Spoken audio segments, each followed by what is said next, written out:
Salam uşaqlar, hər birinizi salamlayıram. Bugünkü video mövzumuz maddə miqdarı molyar kütlə mövzusu olacaq. Qeyd edim ki, bu mövzuda çox önəmli mövzulardan biridir. Belə deyim ki, bu mövzu bir qədər riyazi hesablamalar tələb edən mövzudur, diqqət tələb edən mövzudur. Ona görə diqqətli olaq və videonu sona qədər izləyək. Dediyim kimi, hər dəfə qeyd edirəm, hər dərsdə qeyd edirəm. Mən videoda danışarkən dəftər, ruçka əlinizdə, siz də mən dediyimlə bərabər özünüz üçün qeydiyyat aparın. Sizin ayrıca qeyd dəftəriniz olsun. Keçək mövzumuza. Maddə miqdarı molyar kütlə. Gəlin ilk əvvəl görək maddə miqdarı dedikdə nə başa düşülür. Kitabımızda da tərif bu şəkildədir ki, hər hansı maddədə hissəciklərin sayını ifadə etmək üçün maddə miqdarı anlayışından istifadə olunur. Gəlin ilk əvvəl mən sizə bu hissəni deyim. Maddə miqdarı, baxın, nü hərfi ilə işarə olunur. Nü, Yunan hərfindən işarə olunur. Nü hərfi bu şəkildə. V hərfinin biraz başı yuxarıya doğru qatlanmış şəklidir. Nü oxunuşudur. İfadə olunur. Vahidi moldur. Gəlin görək vahidi moldur dedikdə nə nəzərdə tutulur. Gəlin indi bu cümləyə biraz aydınlıq gətirək. Uşaqlar, maddə miqdarı dedikdə biz hər hansısa kimyəvi formulun, kimyəvi maddənin miqdarını müəyyənləşdirmək istəyiriksə, onun maddə miqdarı anlayışından istifadə edirik. Maddə miqdarının vahidi moldur deyir. Baxın, biz evdə hər hansısa bir, belə deyim, maddənin çəkisini bilmək üçün kütlə anlayışından istifadə edirik. Kütlənin vahidi kiloqram, qramla ifadə olunur. Yəni, burada da eyni qaydada hər hansı kimyəvi formulun miqdarını müəyyən etmək üçün maddə miqdarı anlayışından istifadə olunur və vahidi moldur. Məsələn, biz deyə bilərik 3 mol hidrogen, 3 mol su. Biz indiyə qədər sizdən keçdiyimiz əmsal anlayışı ki, vardı, kimyəvi formulun qarşısında yazılırdı. Həmin ifadə eyni bilə bu şəkildə yazılır. Məsələn, burada qeyd etmişik, baxın, 2H2O. Biz burada həm 2 əmsal kimi qəbul edirik. Yəni, suyun əmsalı 2-dir. Və yaxud da ki, biz onun miqdarından söhbət getdiyi halda, miqdarı dedikdə artıq bu 2 olur suyun molu. 2 mol su qeyd edirik. Və gəlin keçək davamına. Biz bildik ki, maddə miqdarı deyinin vahidi moldur və müəyyən edilmişdir ki, hər bir maddənin 1 molunda olan hissəciklərin sayı, hər bir maddənin 1 molunda olan hissəciklərin sayı 6,2 vurulsun 10 üstü 23'dür. Və bu Avogadro sabiti adlanır. Avogadro sabiti A hərfi ilə işarə olunur. Avogadro sabitinin vahidi mol üstü mənfi 1'dir. Mol üstü mənfi 1. Bunu bu şəkildə də yaza bilərik. Na bərabərdir 6,2 vurulsun 10 üstü 23 mol üstü mənfi 1. Yəni, bütün maddələrin 1 molunda olan hissəciklərin sayı 6,2 vurulsun 10 üstü 23'dür və bu Avogadro sabitidir. Yəni, bunu bu şəkildə də deyə bilərik, tərs formadan qeyd etsək. 6,2 10 üstü 23 sayda molekul saxlayan maddə 1 moldur. Məsələn, gəlin ifadəmizi, misal şəklində ifadə eləyək. 1 mol suda 6,2 10 üstü 23 sayda H2O, 1 mol oksigen qazında 6,2 10 üstü 23 sayda oksigen molekulları var. Cümləmizə fikir verin, mən altından da qırmızı xətt çəkmişəm, molekulları var. Molekulları. Gəlin baxaq, 1 mol suda tərifimiz, qaydamız belədir ki, bütün maddələrin 1 molunda 6,2 10 üstü 23 sayda molekulu var. Gəlin baxaq, görək bizə 2 mol suda desə necə tapacağıq. 2 mol suda dedikdə uşaqlar yadda saxlayırıq ki, əmsalı, yəni bizə molu göstərən ifadə 2-ni vuracaq 6,2 10 üstü 23'ə. Cavab alınır 12,4 vurulsun 10 üstü 23. Bunu siz bəzən testlərdə qarşınıza çıxsa 1,204 vurulsun 10 üstü 24 şəkildə görə bilərsiniz. Yəni, vergülü, kəsri bir vahid qabağa gətirib və 10 üstünü bir vahid artırıb. Burada 23'dür, burada isə artıq 24'dür. Gəlin baxaq 2 mol oksigen qazında olan molekul sayına. 2 mol oksigen qazında. Həmişə deyirik, 1 mol oksigen qazında olan molekul sayı 6,2 10 üstü 23'dür. Bizdən 2 molu soruşduqda avtomatik yenə 2-ni vuracaq 6,2 10 üstü 23'ə. Bu molekul sayının ifadəsi idi dostlar. Gəlin biraz aydınlıq gətirək və artıq biz sizinlə atom sayı anlayışına da keçək. 1 mol oksigen qazında olan atom sayı soruşulduqda yadda saxlayırıq ki, indeksdə yazılan rəqəm NA-ya vurulacaq. İndeks haradaydı? Elementin sağ aşağı tərəfində. Həmin rəqəm, indeksdə yazılan rəqəm NA-ya vurulacaq. Deməli, məsələn, 1 mol oksigendən qazından söhbət gedirsə, formulumuz O2-dir. Baxın, 1 mol oksigen qazı üçün formulumuz O2-dir. Artıq O2 olduğuna görə, indeks 2 olduğuna görə atom sayını deyirsə 1 molda 2-ni vuracağıq NA-ya və yaxud da ki 2 vurulsun 6-2 10 üstü 23. Eyni ifadədir. NA və yaxud da ki 6-2 10 üstü 23. Bizə 2 mol oksigen qazında olan atom sayı soruşulsa, ən sadə qaydamız bu cür məsələlərdə tənasüb qaydasıdır. Biz həmişə bilirik ki, 1 mol oksigendə olan molekul sayı 6-2 10 üstü 23-dür, yəni NA-dır. 1 molda olan atom sayını dedikdə biz yuxarıda qeyd etdik az əvvəl ki, indeksdə yazılan rəqəm vurulacaq NA-ya. Yəni 1 mol oksigen qazında olan atom sayını tapdıq burada. 2 NA-ya bərabərdir. İndi bizdən 2 mol soruşursa, biz onu burada bu şəkildə tənasüb qura bilərik. 1 molda 2 NA-ya bərabərdir. 2 molda isə X-ə bərabərdir. Bildiyimiz tənasüb riyazi qayda ilə X-i hesablayırıq. X bərabərdir 4 NA-ya. Gəlin ifadəmizi suyun üzərində davam etdirək, daha yaxşı başa düşə bilməyiniz üçün. 1 mol suda olan ümumi atom sayını tapaq. 1 mol suda olan ümumi atom sayını. Uşaqlar, oksigen bəsit maddə idi, asan qayda idi. İndeksinizə atom sayını dedikdə 1 moldan söhbət getdikdə indeksinizdə yazılan rəqəmicə vururduq NA-ya. Amma mürəkkəb maddələrdə biz indiyə qədər atom hesablayırdıq. Dedik, neçə atomu var. Onda necə edirdik? İndeksləri cəmləyirdik mürəkkəb maddədə. Burada da eyni qaydada. İndeksləri cəmləyəcəksiniz. İndeksləri H2O-da indekslər 2 və 1 cəmləyəcəksiniz və NA-ya vuracaqsınız. Sizdən atom sayını soruşduqda. Baxın, 2 hidrogen atomu, 1 oksigen atomu. Vuracaq NA-ya. 3-ü vuracaq NA-ya. Rəqəmin bu şəkildə böyük alınması gözünüzü qorxutmasın. Ən çox qarşınıza çıxacaq olan, belə deyim, böyük rəqəmlər 12,4 vurulsun 10 üstü 23, 18,6 vurulsun 10 üstü 23 şəklində rəqəmlər olacaq. Gəlin, indi biz bunun 2 mol su üçün ifadəsinə baxaq. 2 mol suda olan ümumi atom sayı. Baxın, yenə tənasübə gedək. Biz az əvvəl yuxarıda tapdıq ki, 1 mol suda olan atom sayı nə qədərdir? 3 NA-dır. Onda tənasüb qura bilərik ki, 1 mol hidrogen suda, 1 mol suda olan ümumi atom sayı 3 NA-ya bərabərdirsə, 2 mol suda Y. Y-i buradan bildiyimiz tənasüb qaydası ilə hesablayacağıq. Bilirik ki, tənasübdə necə edirdik? 2-ni 3-ə vuracağıq, 3 NA-ya. 2 vur 3 NA. 1-ə böldükdə yenə yeni rəqəm alınacaq deyə mən yazmamışam. Bərabərdə 6 vurulsun NA. Ya NA-nı bu şəkildə saxlaya bilərsiniz cavabınızdan asılı olaraq, yaxud da ki, NA-nın yerinə 6,2 10 üstü 23 yazıb hesablama apara bilərsiniz. Bu arada, deməli, bizdə düstur da var. Maddə miqdarının düstur formaları.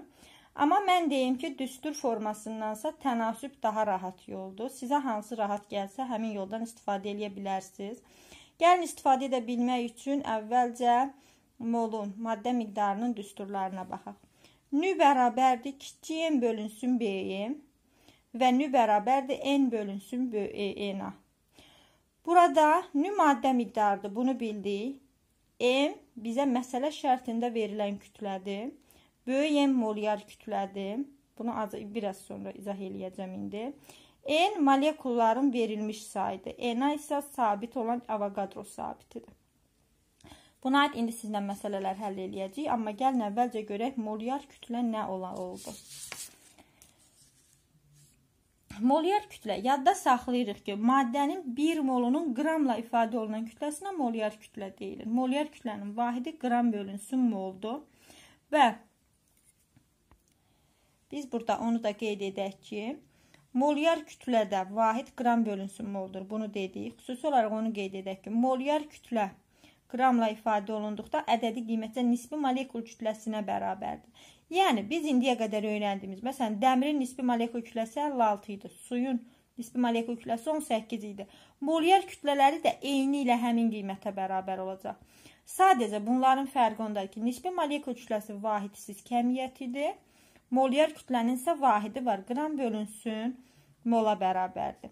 Gəlin bu dediklərimizi ümumiləşdirmək üçün uşaqlar sizlə məsələlərə baxaq. Çünki deyilənlər praktik olaraq məsələ izahında sizə daha aydın olacaq. Çalışın indiyə qədər dediyimiz hissəni təkrar qulaq asın və başa düşəsiniz. Məsələ 1-ə baxaq.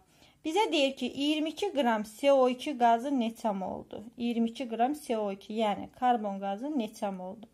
Gəlin iki üsuldan istifadə edəcəyik. Düstur və tənasüb üsulu. Görün sizə hansı rahatdır. Birinci gələk düstur üsulu. Məsələnin şərtində nələr verilir onu qeyd edirik. Məsələdən bizə verilən karbonun kütləsidir. 22 qram. M bərabərdir 22 qram. Bizdən nəyi soruşur? Karbon qazının molunu, nünü bərabər sual işarəsi. Biz hansı düsturdan istifadə edəcəyik? Nü bərabər kiçik M bölünsün böyük M düsturu. Və burada mən böyük M-i hesablamaq üçün bildiyim nisbi molekul kütləsini hesablama qaydası ilə, bundan əvvəlki dərsdə var idi o qayda, həmin qayda, MCO2-ni hesablayacağıq. Karbonun nisbi atom kütləsi şərtdə bizə verilib 12, üstə gəlinsin oksigenin indeksində yazılan 2 vuracağıq 16-ya, yəni oksigenin nisbi atom kütləsinə və hesablayacağıq 44 qram. Biz artıq M molyar kütlənin qiymətini tapdıq.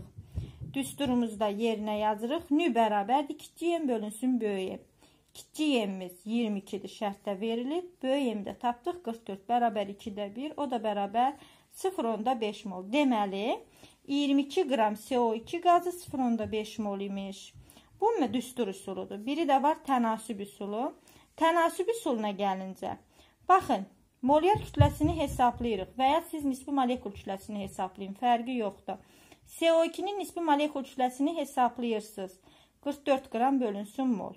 Və həmin maddənin nisbi molekul kütləsi və ya molyar kütləsi onun 1 molu üçün veriləndi. Yəni 1 mol CO2-nin kütləsini tapdıq 44 qram, 22 qramda isə X. Uşaqlar, sizə xüsusi onu qeyd edim ki, tənasüb qurarkən xüsusilə nəyə fikir verirsiniz? Kütlə kütlənin altında yazılmalıdır. Mol molun altında yazılmalıdır. Kütlənin miqdarı qramla verilibsə, aşağıda da qramla olmalıdır. Molla verilibsə, vahid aşağıda da mol olmalıdır.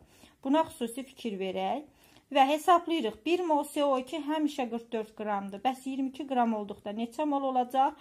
Tənasübü həll edirik və x bərabər 0,5 mol. Deməli, cavabımız olacaq 0,5 mol. Gəlin, indi baxaq. Maddənin düstur məsələlərə daha doğrusu. Uşaqlar, mən sizə onu qeyd edim ki, maddələrin mol sayını bilməklə onun tərkibinə daxil olan element atomlarının sayını, kütləsini, eyni zamanda proton, neytron, elektron sayını hesablamaq olar. Baxın, mən miqdarını bilirəm. Bilirəm ki, mənim 5 mol suyum var. Mən artıq burada hesablama apara bilərəm. 5 mol suda suyun kütləsi nə qədərdir? 5 mol suyun tərkibində neçə qram hidrogen var? Neçə qram su var? Və neçə qram oksigen var? Və s. Bunu ən sadə qaydada izah edə bilmək üçün mən götürmüşəm 2 mol su üçün hesablamalar aparaq. 2 mol su üçün. Baxın, birinci bunu tapırıq. 2 mol suyun kütləsini hesablayacağıq. 2 mol suyun kütləsini. Və şərtdə bizə suyun nisbi molekul kütləsi verilib. 18-ə bərabərdir. Ən rahat qaydamız tənasüb qaydası. Biz bilirik ki, 1 mol suyun kütləsi 18 qramdırsa, 2 mol suyun kütləsi x qram. Tənasübü həll edirik. X bərabər 36 qram. Düstur qaydasına keçincə bir qeyd etməliyik. Bizə nələr verilib? Suyun molu 2 mol. Bizə nə verilib? Nisbi molekul kütləsi 18. Hansı düsturdan istifadə edəcəm? Nü bərabərdir M bölünsün M düsturu. Və bu düsturdan, fizikadan siz artıq bildiyiniz kimi düsturdan düstur çıxarışından istifadə edəcəyik. Kiçik M bərabərdir nü vurulsun böyük M-ə. O da bərabərdir 2 vurulsun, yəni nünün qiyməti verilmişdi. 2 böyük M-in qiyməti də verilmişdi 18. 2 vur 18 bərabər 36. Gördüyümüz kimi cavabımızın ikisində də, üsulumuzun ikisində də eyni cavab alınır və sadəcə üsul fərqliliyi var. Mənə görə tənasüb üsulu daha rahatdır. Çalışın tənasüb üsulundan həll eləyin ki, düstur yadınızdan çıxsa sizin üçün çaşqınlıq yaratmasın. Gəlin baxaq ikinci üsulumuza. 2 mol suda hidrogenin kütləsini tapacağıq. 2 mol suda. Baxın, biz 1 mol suyun tərkibinə baxdıqda neçə qram hidrogen var? Bizə hidrogenin nisbi atom kütləsi verilib 1 deyə. 1 mol suyun tərkibinə baxdıqda biz görürük ki, 1 mol suda neçə hidrogen atomu var? 2. Kütləni necə tapırdıq? İndeksi nisbi atom kütləsinə vururduq. Bizdən sırf hidrogenin kütləsini soruşduğuna görə suyun formulunda sadəcə hidrogenin indeksini hidrogenin nisbi atom kütləsinə vuracağıq. 2-ni 1-ə vuranda 2. Deməli, 1 mol suyun tərkibində 2 qram hidrogen var. 2 mol suyun tərkibində Y qəbul eləyəcəyik. Tənasibi həll elədik. Y bərabərdir 4 qram. Buranı başa düşdük. Bura bizim üçün aydın oldu. Və biz keçid eləyirik növbəti səhifəyə, yəni məsələlərimizin davamına. Məsələlərimizin davamına gəlincə. Baxın, 2 mol suda oksigenin kütləsini hesablayacağıq. Və bizə oksigenin nisbi atom kütləsi verilib 16. Baxaq nəyə? Həlli qaydasına.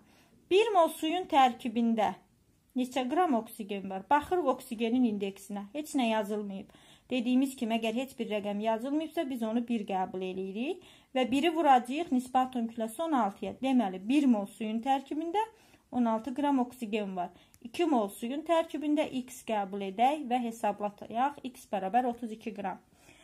Baxaq növbətiyə 2 mol suda olan molekul sayına. Uşaqlar, biz həmişə dedik ki, qayda budur ki, 1 mol hər hansı maddə olur, fərqi yoxdur. 6,2 vurulsun 10 üstü 23 və yaxud da ki, N-a qeyd edə bilərsiniz, sayda molekul var. Deməli, 2 molda X-i hesablayırsınız, tənasübdən 2N-a. Baxaq, 2 mol suda olan hidrogen atomlarının sayı. Baxırıq, uşaqlar, 1 mol suda neçə indeksdə neçə hidrogen var? 2.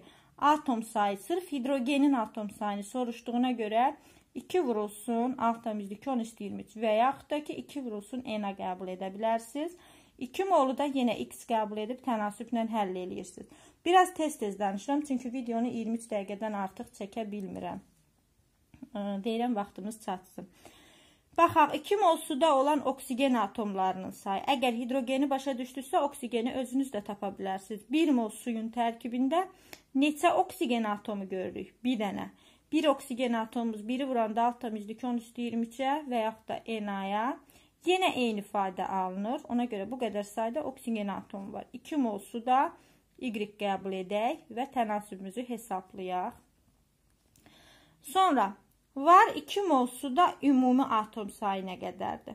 Baxın, biz bunu az əvvəl sizlə ümumilik olaraq harda dedik? Ümumi atom sayını. Baxın, burada dedik ki, 1 mol suda olan ümumi atom sayını hesabladıq dedi. İndeksləri cəmləyirsiniz və Na-ya vurursunuz. Eyni ifadədir. Burada da sadəcə başqa məsələ şəklində bizə verilib ki, 2 mol suda olan ümumi atom sayını tapın. Biz artıq baxarkən görürük ki, 1 molda nə qədərdir? İndekslər cəmlədik 2 plus 1, 3 vurulsun 6,2 10 üstü 23 və ya 3 Na ümumi atom. 2 molda X qəbul edək və X-imizi həll edək 6Na. Növbəti 2 mol suda olan proton sayını tapın. Bilirik ki, proton harda yazılır? Elementin sol aşağı hissəsində. Bizə hidrogen də verilib, oksigen də verilib. 1 hidrogenindir, 8 isə oksigenin proton sayıdır. Baxırıq ki, 1 mol suyumuzun formulunda, 1 mol suda, mötərizədə ona görə H2-onu yazmışam. Neçə proton sayımız var? H2 o deyil. Hidrogenin bir dənəsində 1 proton varsa, 2 dənəsində 2 proton. Oksigen də 1 dənədir və bir dənəsində 8 protonumuz var. Ona görə 2 ilə 8-i cəmləyirik, 10 Na. 2 mol suda Z də bərabər 20 Na. Və qeyd edək ki, 2 mol suda olan neytron sayını soruşur. Bizə görürsünüzmü verilib. Neytron nə idi? Yuxarıda yazılan rəqəmdən aşağıda yazılan rəqəmi çıxırdıq. Baxırıq. Hidrogenin neytron sayı 0-dır. Birdən biri çıxırıq 0. Oksigenin neytron sayı isə 16-dan 8-i çıxırıq 8. Və baxırıq ki, hidrogen 0 oldusa 0-ı 2-yə vursaq yenə 0. Üzərinə oksigenin neytron sayını gəlirik 8-i. Eləyir 8 Na. Deməli, 1 mol suda 8 Na qədər neytron sayımız var. 2 molda T qəbul edək. T bərabərdir 16 Na. Uşaqlar, başa düşürəm. Çətin mövzu gələ bilər sizə. Hesablama çox ola bilər. Amma yenə deyirəm, diqqətlə qulaq assaz, diqqətli şəkildə təkrar dinləsəz və özünüz üçün qeydlər aparsaz, sizə o qədər də çətin gəlməyəcək. İnşallah siz bu mövzunu oxuyun, başa düşün. Mən sonra sizə buna aid bir neçə test verəcəm proqramımızda və orada işləyəcəksiniz.